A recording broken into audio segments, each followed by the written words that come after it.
নমস্কার। গোপচুরি সুকুমার রায়।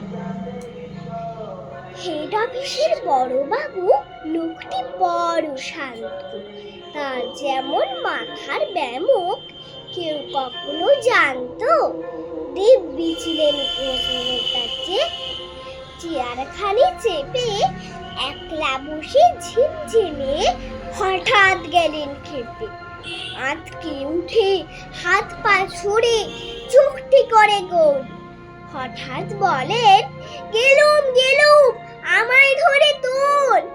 তাই শুনে কেউ বদ্যি ডাকে, কেউ বা হাঁকে পুলিশ, কেউ বা বলে কামড়ে দেবে, সাবধানেতে তুলিস।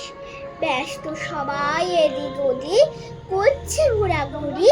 বাবু হাঁকেন, ওরে আমার গোঁফ গিয়েছে চুরি। গোঁফ হারানো আজব কথা, তাও কি হয় সত্যি? গোঁফ জোড়া তো তেমনি আছে, কমেনি এক রত্তি।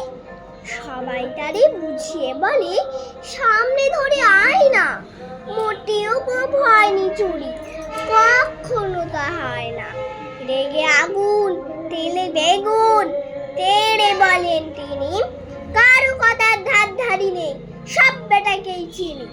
নোংরা ছাটা, প্যাঁড়া ছাটা, বিচ্ছেরি আর ময়লা, এমন গোঁফ তো রাখতো জানি শ্যামবাবুদের গয়লা। এ গোঁফ যদি আমার বলিস, করব তোদের জবাই। এই না বলে জরিমানা করলেন তিনি সবাই। ভীষণ রেগে বিষম খেয়ে দিলেন লিখে খাতায়, কাউকে বেশি লাই দিতে নেই, সবাই চড়ে মাথায়। আফিসের এই বাদুরগুলো মাথায় খালি করবো।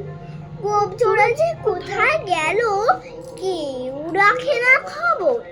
ইচ্ছে করে এই বেটাদের গোঁফ ধরে খুব নাচি, মুখগুলোর মন্দ ধরে কোদাল দিয়ে চাচ্ছি।